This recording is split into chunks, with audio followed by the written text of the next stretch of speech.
Hey guys, Luke and Jarrett here, and we're going to do our Armory review part 1. We're going to start with the pistols over here.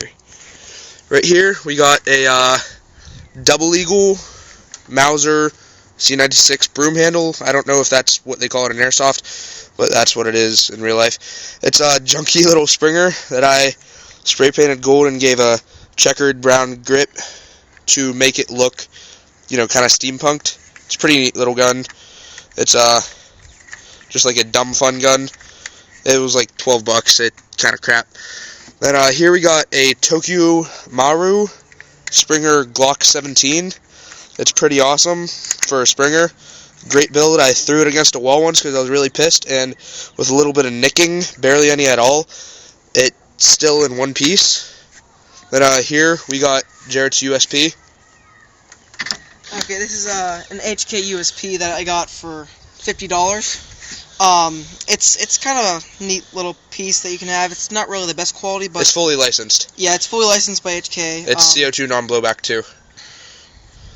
Yeah, like Luke said, it's CO2 non-blowback, which kind of disappoints me because I do like a lot of blowback stuff. But for $50, it was pretty. For $50, it was a pretty good gun to get. I am currently selling it, so if you check on our website, I'm selling it for around $20 to $25. Anyway, it is all plastic though.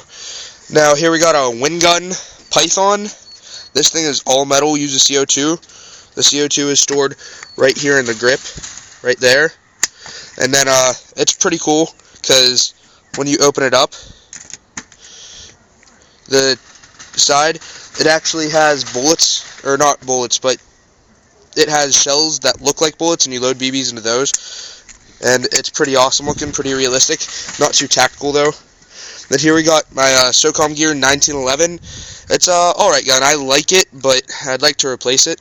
It's got a lot of scratching on the ejection port cover there, and it's cool. I mean, I'd like to replace it. It is the tactical one, and it does have a threaded barrel that is also removable. So now we'll go to the SCAR here. It's a WE SCAR L Mark 16 gas blowback version. It's a pretty awesome gun. It came with a tan ACOG scope, but we're currently using that on Jarrett's SR15. So it came with a whole kit with the grenade launcher, quick detach silencer, and ACOG, which is, like I said, isn't on there. It's the grenade launcher is pretty cool. It did not come with any grenades. You just press a button on the side, pop it open, then that falls out, which I don't want it falling out right now. The magazine, it also has ambidextrous magazine release.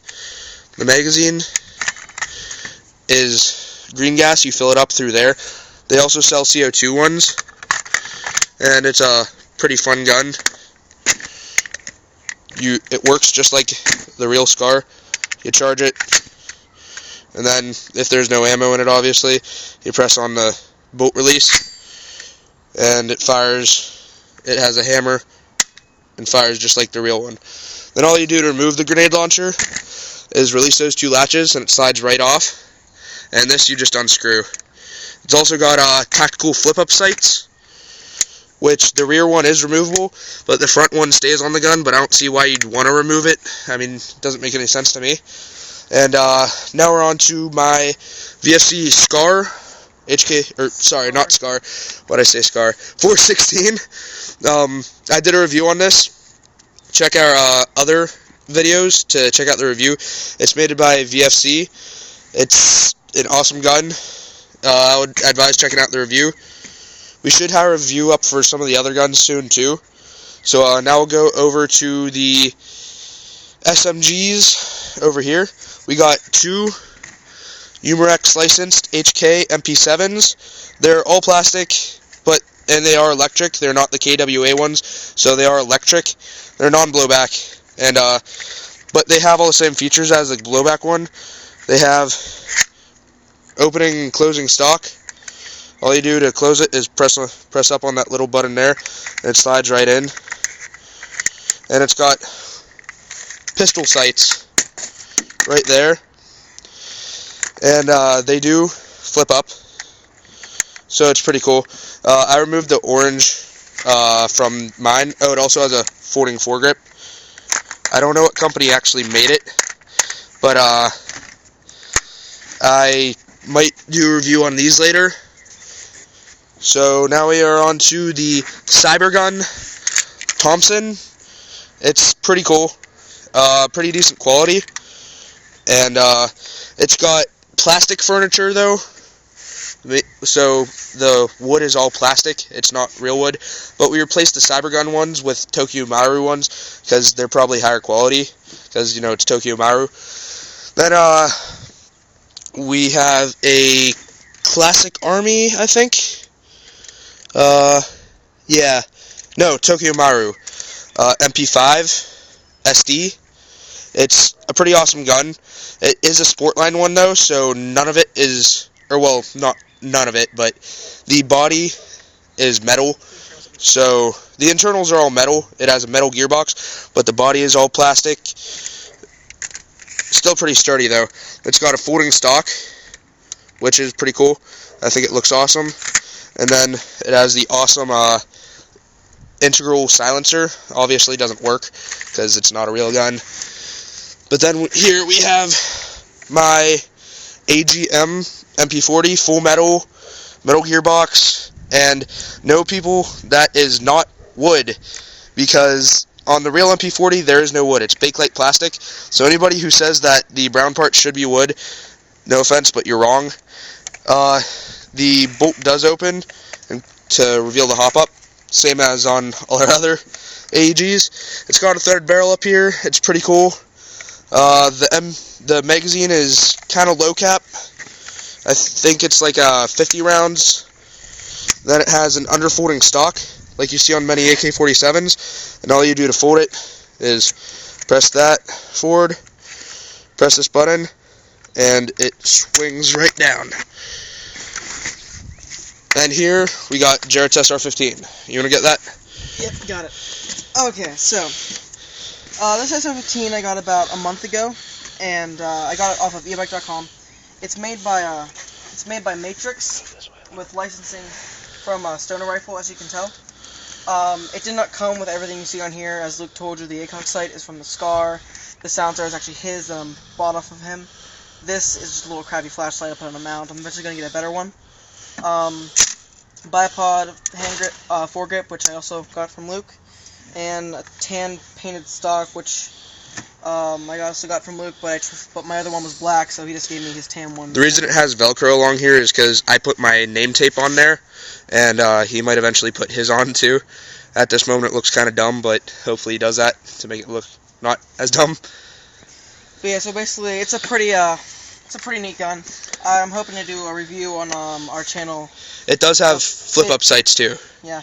There's one integral one right here, but we did put a zip tie around it because the barrel was a little wobbly. Now it doesn't come wobbly. That was my fault. When I was taking it apart and putting it back together, something kind of came out of place, so I need to fix that. For now, we just put a zip tie around it. I'm going to be fixing it later. And one more thing I do want to mention is the one thing I think is cool about this gun, which the battery in. Okay, the one thing I think is really cool about this gun, which I don't see normally on any M4s that we have, that whenever you pull Mine the does bolt that. back, it does? 416 does that, yes. Okay, well, the VFC 416 does the same thing. But, when you pull the bolt back, it holds the hop-up open. Unlike some M4s, lower-end ones, it holds it open until you pull the bolt release, which I think is pretty awesome, yeah, too. Yeah, and then you can just push the bolt catch, and the bolt goes back. It does also have an ambidextrous magazine catch, and the only major problem we found with it was the safety was really junky, and it came apart and screwed up like right away. So that's the first thing you'd want to replace. Plus the selector plate is also made of aluminum, which is supposed to make it sturdier, but I personally think it makes it a little harder to use. So I personally would replace that and the safety. The safety is really awkward. So anyway, now we're on to our other assault rifles. Here we have well, this is kind of a mishmash of things.